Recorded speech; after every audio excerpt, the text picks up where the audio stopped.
let's jump into another deep dive. Today, we're tackling those Pumpkinhead sources you sent over. Looks like we've got online articles, maybe some fan wiki stuff in here, all about this classic Southern Gothic horror. Hmm. You know, it's really interesting you pick these. They get at something kind of deep beyond just like a typical monster movie. Yeah. There's a whole mythos to this creature, right? It's not just some random monster on the Oh loose. yeah, definitely a demon, but with like rules, Yeah. consequences. Just the summoning ritual they describe here, the rich, the personal item you got to use, your soul being linked to it, kind of speaks to how desperate people get for revenge, how high a price they'll pay. So about that price, the sources mention the summoner doesn't just walk away scot-free. What's the catch? More like the core theme of the whole thing. This connection to the demon, it's not just abstract. The summoner feels what Pumpkinhead does to its victims, Mm-hmm. like some twisted empathy. It eats them up inside. Wow, so the revenge kind of destroys them too. Yeah, totally self-destructive. Yeah. And that brings us to Stan Winston, the guy behind it all. Oh, right. Stan Winston, the special effects legend. It's cool that Pumpkinhead was his first time directing. Yeah, and he had such a unique vision. It wasn't just effects, though those were amazing. It was the whole world he built. Grounded, but also fantastical, like a dark fairy tale. And speaking of, the excerpts I have really focus on the original Pumpkinhead, the 1988 one. Why do you think that one still sticks with people? There's something about how it mixes that Southern Gothic horror with the fear of revenge, Not just jump scares, it's the mental torture Ed Harley goes through. Lance Henriksen was brilliant. And obviously, that creature design is just haunting. I was just going to ask about that. What makes Pumpkinheads look so creepy, do you think? It's familiar but grotesque all at once. Like the pumpkin head, you know what that is, but it's twisted, rotten. And the body, all skeletal, almost human but clearly demonic, hits that primal fear button. They talk about the practical effects in the original holding up so well. Does that add to why people still love it? For sure. Winston and his team, those effects have this weight to them that CGI just can't match sometimes. Mm. The creature feels real, so the horror is way more effective. So we've got the design, the spooky vibes, this theme of the cost of revenge. How does that play out in the sequels? We've got 3 more to go. All right, well, first up is Pumpkinhead the Second, Blood Wings. This one got a mixed bag of reactions. Some fans thought it strayed too far from what made the first one good. Do you think they're right? From what I've read, Pumpkinhead Second gets more into slasher territory. A bunch of teens accidentally bring the demon back. What was it about that shift that turned some people off? I think it lost the depth of the original. They tried to connect the demon to this murdered boy's spirit, but it just doesn't have that same tragedy as Ed Harley's story. So that personal connection is missing, the summoner's struggle. Exactly. It becomes about the monster killing people, not the mental and emotional price of summoning it. Without that, it's just a generic slasher with a known monster. Crazy how changing the focus, even with the same creature, can change how people feel about it. Yeah, it shows you how important themes are, especially when you're dealing with stuff like revenge and consequences, heavy stuff. Right, so we've got the awesome original, the sequel that kind of missed the mark. What about Pumpkinhead? Ashes to Ashes. Lance Henriksen comes back for this one, even though it's a different kind of role. Yeah, it's like they knew they needed that link back to the first film. But instead of being the main character, he's more like a ghost, guiding the new people. What did you think of that choice? Clever, I think. It acknowledges the original without stopping a new story from happening, and the focus is still on revenge and consequence, just through a different lens. The excerpts say Ashes to Ashes is about a whole town summoning Pumpkinhead because their loved ones' graves were messed with. Does that sound like it fits with the original? I think it could work, that feeling of injustice, wanting to fix a wrong, even if it means doing something extreme, and the whole town being in on it, that adds a whole new layer of moral gray area. Raises the stakes too, right? It's not just one person dealing with the fallout, it's everyone. And finally, we've got Pumpkinhead, Blood Feud. Title kind of gives it away. It's based on the Hatfield-McCoy feud. What's your take on this one? Interesting choice, using such a famous feud. But the excerpts suggest it doesn't quite feel original. The demon's there, but the story itself seems uninspired, not as emotional or thought-provoking as the others. So, relying too much on the familiar without bringing anything new? Yeah, pretty much. They could have explored revenge through this historical lens, but the execution seems to have fallen flat.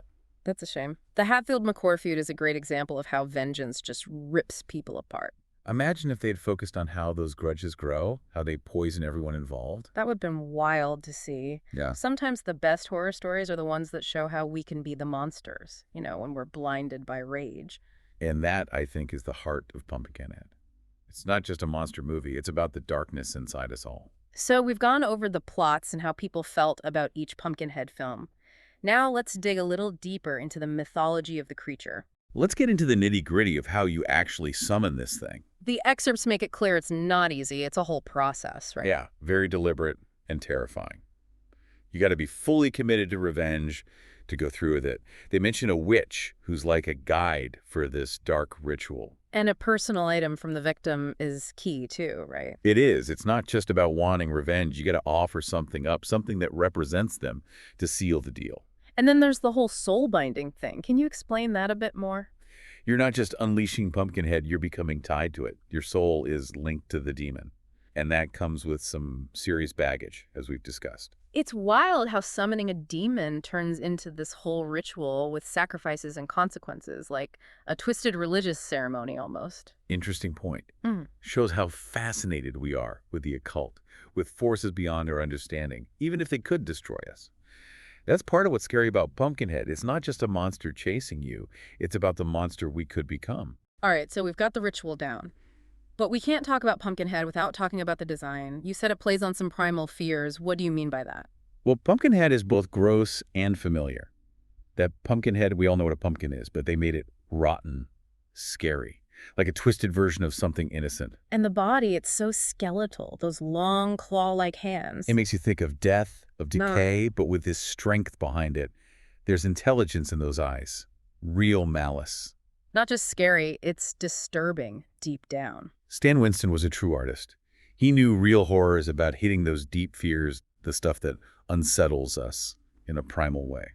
So let's shift gears a bit. You mentioned a Southern Gothic influence in the films. Can you tell us more about that? The setting is huge for the mood of these movies. We're talking isolated woods, small towns where secrets and grudges last for generations, folklore, superstition where you can't tell what's real and what's supernatural. That's a great point. It's not just the monster, it's the whole environment that makes these stories work, like something evil is hiding in plain sight.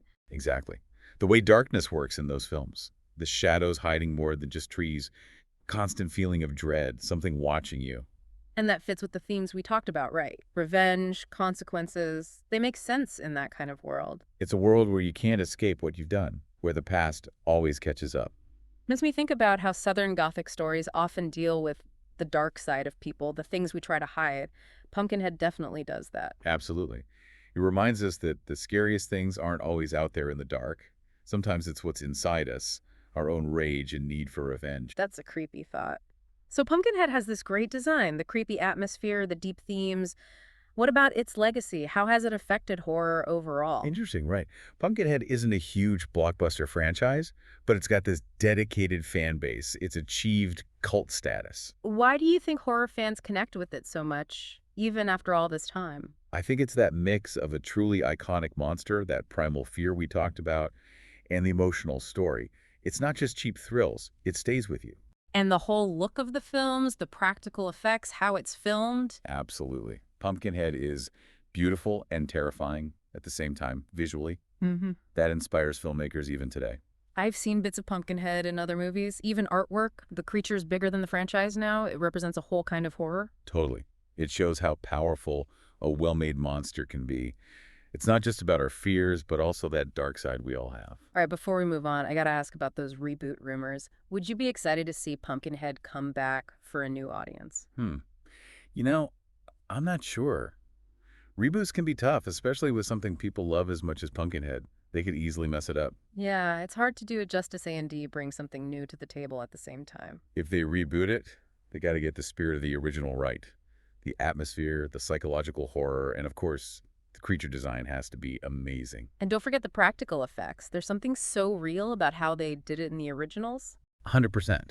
Practical effects feel real in a way that CGI often doesn't. And Pumpkinhead needs that because the horror is all about the creature. Well, only time will tell what happens with Pumpkinhead, but for now, I think we've covered a lot. Origins, mythology, themes, even its legacy. It's a fascinating piece of Southern Gothic horror. It really is. And it shows that Pumpkinhead is about more than just a cool monster. It's a reflection of us, our own darkness, our struggle with wanting revenge. Let's take a quick break. When we come back, we'll keep going with this Pumpkinhead deep dive. We'll look at connections to real-world history, books, even our own experiences. Stay with us. It's kind of wild how these excerpts talk about Pumpkinhead being a cautionary tale, Mm. you know? Not just about being scared, but about what happens when we do bad things. Right. Like in real life, when people are obsessed with getting revenge, do they ever really get over it? People have been asking that question forever, and Pumpkinhead kind of tackles that just in a fantastical way. Like the Hatfield McCoy feud you mentioned, Yeah. they were just stuck in that cycle of violence. It shows you how revenge doesn't fix anything. It just causes more pain. Exactly. And that's what's so powerful about the whole Pumpkinhead myth. It takes that human experience, that need for revenge, and turns it into a monster. But let's not forget, this is a horror franchise. We can talk about deep themes, but it's got to be scary and fun too, right? Oh, totally. Pumpkinhead delivers on that front. Remember that creature design? Freaky, but you can't look away. Like something out of a nightmare. The long limbs, the pumpkin head, those eyes. Pure nightmare fuel. And the way it moves, how it stalks people, that's unsettling too. Not just standing there, it's active. Yeah, there's this real weight to it, like a predator about to pounce. And that atmosphere in the films, dark woods, those lonely cabins, the fog rolling in, just adds to the feeling that something bad is going to happen. Like the environment is working with the monster to freak you out. They knew what they were doing. Yeah. The setting makes the horror so much better. Anything could be hiding in their shadows. That's scary. It's all about what you don't see in horror, right? Your imagination is way scarier than any special effects. Absolutely. We can scare ourselves better than any movie can. Okay, so we've got this iconic monster, the spooky atmosphere, the deep themes. But what about its impact on culture? Has Pumpkinhead been influential? It's interesting, right? Cult classic, for sure, but it's gone beyond that. Definitely not a mainstream hit, but it's left its mark. You see bits of Pumpkinhead in other horror comics, video games.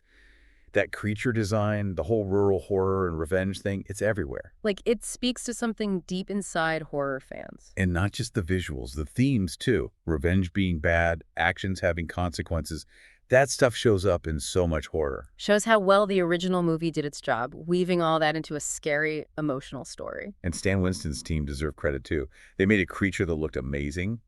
A&D was super expressive. Pumpkinhead wasn't mindless. It felt like a character. You could see the rage, even sadness in it. That's what makes it better than just a regular monster movie. They put so much care into making the creature believable. It shows that great horror isn't just about scaring you. It's about characters, stories, tapping into those fears we all have. So we've talked about Pumpkinhead's legacy, but what about the future? We mentioned those reboot rumors earlier. How do you think someone could remake Pumpkinhead now? What would be tough about it? The hardest part would be staying true to the original while making it feel new. Pumpkinhead has a very specific feel. Yeah. It'd be easy to lose that trying to modernize it. Right. It's not about better special effects or more jump scares. You gotta get the heart of it, the stuff that made it work in the first place. Exactly. They have to understand the themes, the setting, that psychological horror element. Nostalgia isn't enough. You got to offer something new that'll grab people today. It would be interesting to see how they'd update the creature. Practical effects or CGI? What do you think? Tough call. Practical effects have a certain charm. They feel real. But CGI gives you so much freedom to do crazy stuff. Maybe a mix would be best. Keep the main design practical, but use CGI for some specific shots. That could work. Keep the original feel while pushing the limits of what you can do visually. Another challenge is the story. Pumpkinhead is all about revenge. Hard to do that again without being repetitive. You're right. Can't just be another grieving parent summoning the demon. They got to find a new angle to explore revenge in a way that's interesting. What if they focused on Pumpkinhead itself, not the summoner? What's it like to be that creature? What does it want? Now that's an idea. We could see its origins, how it relates to the witch, how being a tool for revenge for centuries has affected it. Different time periods, cultures even. Imagine a Pumpkinhead story set during the Salem witch trials or even further back. The possibilities are endless. That's why a reboot could be exciting. It's a chance to expand the Pumpkinhead world, show us new sides of this scary, fascinating creature. Okay, before we finish up, I want to ask you something. If you were in charge of a new Pumpkinhead story, what would you do? What new ideas would you bring in? Good question. I think I'd lean into that psychological horror side. We talked about how the summoner feels what the creature feels, right? I'd explore that more, show how revenge messes with your mind and emotions. I like where you're going with this. It's not just about blood and guts, it's about how rage and hate can twist you up inside. Exactly. Imagine the summoner wants revenge not on one person, but on a whole town that did them wrong. Oh, wow. Now the stakes are higher. And it lets you explore ideas of guilt, mob mentality, how fear and prejudice can make people do awful things. It's a story that would really work today. With social media and all the division, how easy it is to get caught up in negativity. And imagine being linked to Pumpkinhead as it does those things. You'd go crazy, slowly losing yourself to rage. Not just horror, but a thriller, a character study of someone being destroyed by their own demons, literally and figuratively. That's such a cool concept. You've taken what makes Pumpkinhead work and made it new and terrifying. It's about respecting what came before while pushing the genre forward. You know, trying new things. I think we've done a great job digging into the Pumpkinhead franchise today. We talked about where it came from, the mythology, the themes, the legacy, and even what might happen next. It's been a fun ride going into this world of Southern Gothic horror. We've seen some dark stuff about revenge, about how we're all capable of being monstrous. And to our listeners, thanks for sharing your sources and joining us on this deep dive. Hope you learned some new stuff about Pumpkinhead and maybe even a little bit about yourselves. That's right. Don't forget, sometimes the scariest monsters are the ones we make ourselves. Keep exploring, keep asking questions, and stay safe out there. You know, going through all this Pumpkinhead stuff, one thing keeps coming back to me. That bit about the creature and nature, how they're connected. Oh, yeah, I remember that. I think it was in one of the articles comparing Pumpkinhead to, like, a force of nature, almost like a spirit of revenge for the earth itself. That's it. And it makes you wonder, what if Pumpkinhead isn't just some demon a witch calls up? What if it's something way older, tied to nature itself? I see what you mean. Like, instead of being purely supernatural, it's part of the wild side of nature, the stuff we can't control. Exactly. Even the summoning ritual, out in the woods, trading something personal for this creature. It's like a twisted version of those old harvest rituals, making a deal with the earth itself. And how Pumpkinhead just blends into the woods, moving through the trees. It's like it belongs there, a natural predator. Not just a monster, but the power of nature. Beautiful and terrifying at the same time. It makes you think about revenge and Pumpkinhead differently, too. Maybe it's not just people wanting to get even, but about nature trying to keep things in balance, even if it's violent. That's a cool way to look at it. Like, nature is delivering justice, punishing those who messed with its laws, its harmony. And it fits with that Southern Gothic setting. Those isolated communities right next to the wilderness, they're always aware of how powerful nature is. Like they're living where they shouldn't be, and Pumpkinhead is that ancient power coming to protect its territory. Makes you think, maybe when they summon Pumpkinhead, they're not just looking for revenge, but connecting to that primal power of the land. It's a dangerous connection for sure, but it shows how complicated our relationship with nature is. We always try to control nature, bend it to our will, but Pumpkinhead is like, nope, not going to happen. Nature always wins, right? Yeah. And sometimes it wins through violence, chaos, unleashing something like Pumpkinhead. Makes you realize we're not as in charge as we think we are. We might be at the top, but nature can still wipe us out. That idea is all over Pumpkinhead. It's not just a monster movie. It's about how fragile we are, how we can be good or evil. Well, I think we've explored just about every corner of the Pumpkinhead franchise. Origins, mythology, themes, what it all means, even what might be next. It's been a wild ride, digging into this Southern Gothic horror world.